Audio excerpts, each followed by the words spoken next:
నిర్గమాకాండము 6వ అధ్యాయము. అందుకు యెహోవా ఫరోకు, నేను చేయబోవుచున్న దానిని నీవు నిశ్చయముగా చూచెదవు.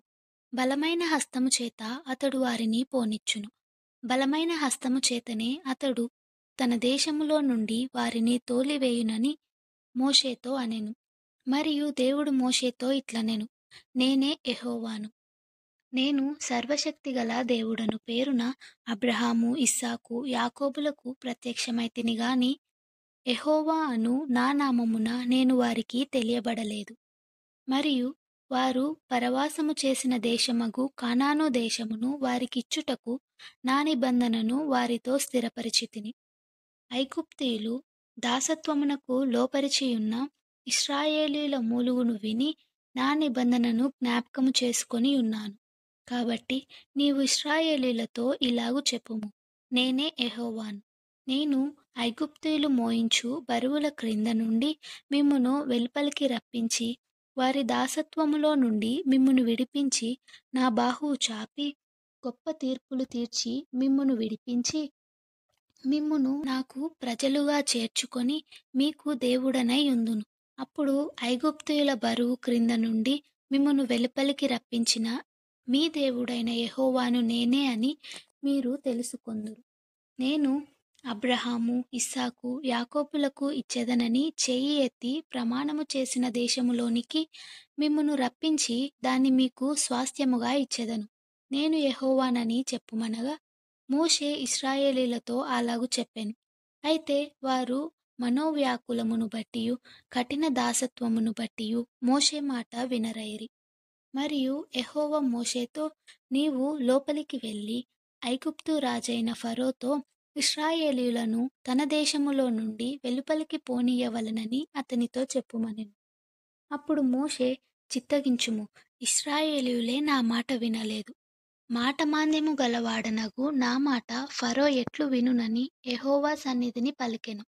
మరియు యెహోవా మోషే అహరోనులతో ఇట్లనెను, ఇశ్రాయేలీయులను ఐగుప్తు దేశములో నుండి తాము వెలుపలికి రప్పించుటకై ఇశ్రాయేలీయుల యొద్దకును ఫరో యొద్దకును వెళ్ళవలెనని వారికి ఆజ్ఞాపించెను. వారి పితరుల కుటుంబముల మూల పురుషులు ఎవరనగా ఇశ్రాయేలు జ్యేష్ఠ కుమారుడైన రూబేను కుమారులు ఆనోకు, పల్లు, హెస్రోను, కర్మి. వీరు రూబేను కుటుంబములు. సిమ్యోను కుమారులు యెమూయేలు, యామీను, ఓహాదు, యాకీను, సోహరు, కనాను స్త్రీకి కుమారుడైన షావూలు. వీరు సిమ్యోను కుటుంబములు. లేవి కుమారుల పేరులు వారి వారి వంశావళుల చొప్పున ఏవనగా గెర్షోను, కహాతు, మెరారి. లేవి 137 బ్రతికెను. గెర్షోను కుమారులు వారి వారి వంశావళుల చొప్పున లిబ్ని, సిమి. కహాతు కుమారులు అమ్రాము, ఇస్హారు, హెబ్రోను, ఉజ్జీయేలు. కహాతు 133 బ్రతికెను. మెరారి కుమారులు మహాలి, మూషి. వీరు తమ తమ వంశావళుల చొప్పున లేవి కుటుంబములు. అమ్రాము తన మేనత్త అయిన యోకెబెదును పెండ్లి చేసుకొనెను. ఆమె అతనికి అహరోనును మోషేను కనెను. అమ్రాము 137 బ్రతికెను. ఇస్హారు కుమారులు కోరహు, నెఫెగు, జిక్రి.